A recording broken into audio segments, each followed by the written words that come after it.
मैं हूं मिलिंद खांडेकर। आप देख रहे हैं साप्ताहिक सभा का विशेषांक और हम लगातार इस बारे में बातचीत कर रहे हैं कि दिल्ली विधानसभा का जो चुनाव हो रहा है उसमें किसका पलड़ा भारी है। आप जानते हैं कि बुधवार 5 फरवरी को मतदान होने वाला है और शनिवार 8 फरवरी को रिजल्ट्स आएंगे।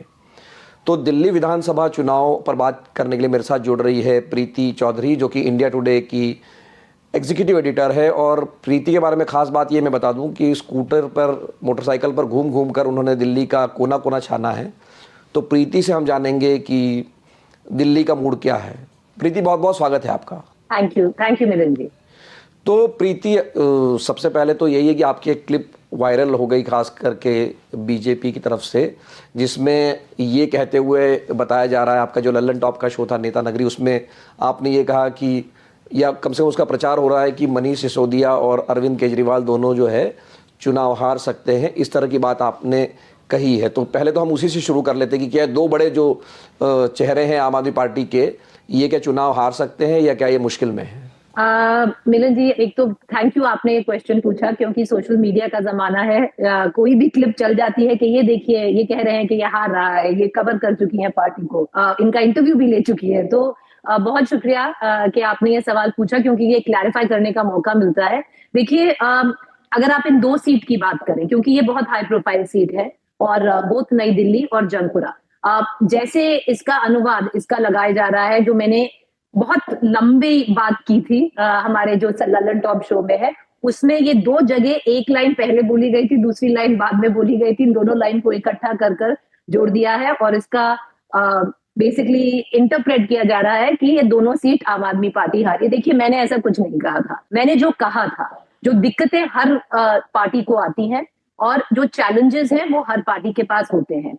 इस बार जो आम आदमी पार्टी है, मिलन जी, मुझे लगता है कि चुनाव बहुत फ्रंट पे लड़ रही है और ये दो सीट पार्टी के लिए बहुत महत्वपूर्ण है लड़ने के लिए, क्योंकि ये पूरा चुनाव अरविंद केजरीवाल जी के फेस पर है। ये एक जनमत चुनाव है, उनके हक में या उनके अगेंस्ट एक रेफरेंडम चुनाव है। तो जाहिर है कि उनकी जो सीट है वो बहुत ज्यादा उभर के आई है और उस पर बहुत ज्यादा फोकस है। जो दूसरी सीट है जंगपुरा की, पटपरगंज छोड़कर मनीष सिसोदिया इस सीट पे आए थे। ये दोनों सवाल मैंने अरविंद केजरीवाल जी और मनीष सिसोदिया जी से करे थे जब हमने आज तक और इंडिया टुडे पे उनका इंटरव्यू करा था, और यही सवाल किए थे कि ये दोनों सीटें फंस रही हैं, आप बताइए। अब देखिए, उनका तो कहना था कि ये 8 फरवरी को इसका जवाब मिलेगा। बहुत सारे जो मेरे सहयोगी पत्रकार हैं, मैं भी इन दोनों कॉन्स्टिट्यूएंसीज पे गई हूँ। आपको भी पता है कि एक नई दिल्ली एक प्रेस्टीज वॉर हो गई है बीजेपी के लिए। अब मैंने उस वीडियो में जो बोला था कि जो बीजेपी का इसमें है, जो बीजेपी पुश कर रही है, वो चाह रही है कि अगर दिल्ली ना जीते तो एक नंदीग्राम कर दें दिल्ली में, के जैसे ममता जी वेस्ट बंगाल में वेस्ट बंगाल जीत गई थी पर दिल्ली पर नंदीग्राम हार गई थी, तो कुछ वैसा यहाँ पर हो जाए। और वो एक बहुत ज्यादा पुश है। अगर आप देखें, पूरे दिल्ली की लड़ाई इस सीट पर सिमटी हुई है, क्योंकि हर दिन एक बहुत हाई ऑक्टेन, अगर मैं अंग्रेजी में कहूँ, it's a election on steroid, वहां पे लड़ा जा रहा है।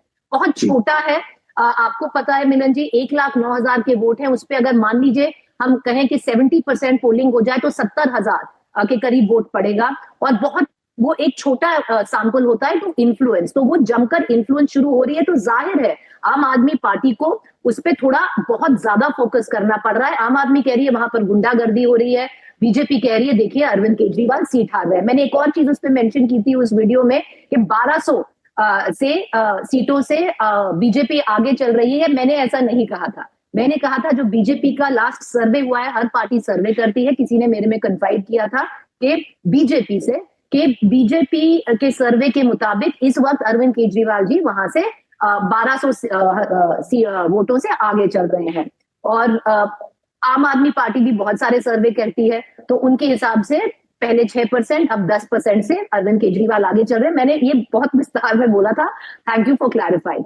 और जो दूसरी सीट है, जो जंगपुरा की सीट है, आसान सीट नहीं है, पर मनीष सिसोदिया के लिए पटपड़गंज भी आसान नहीं थी। मिलन जी, आपको भी पता है 4 बज गए थे पिछली बार, 2020 की बात करें, और भारी बहुमत से आम आदमी पार्टी जीत गई थी। पर 4:30 बजे के पहले अरविंद केजरीवाल बाहर नहीं आए थे जीत का अनाउंसमेंट करने, जब तक मनीष सिसोदिया की सीट नहीं डिक्लेयर हुई थी। 3,000 से थोड़ा सा ही ज्यादा वोटों से वो जीते थे 2020। तो इस बार टाइट है मामला, क्योंकि उनके खिलाफ जो पहले कांग्रेस के वहां पे 3 बार एमएलए रह चुके हैं मारवा, अगर वो उनका पर्सनल वोट भी बहुत है। लाजपत नगर जो मिडिल क्लास कॉलोनीज है, हम उसकी बहुत बात कर चुके हैं मिडिल क्लास की, क्या वो थोड़ा शेक कर रही है? वो एरिया जो बहुत स्ट्रॉन्ग होल्ड है मारवा का, वहां पर थोड़े वीक लग रहे हैं मनीष सिसोदिया। पर जो बाकी एरियाज हैं, जो मान लीजिए जो जहां पर झुग्गी बेल्ट है उनकी, निजामुद्दीन मान लीजिए,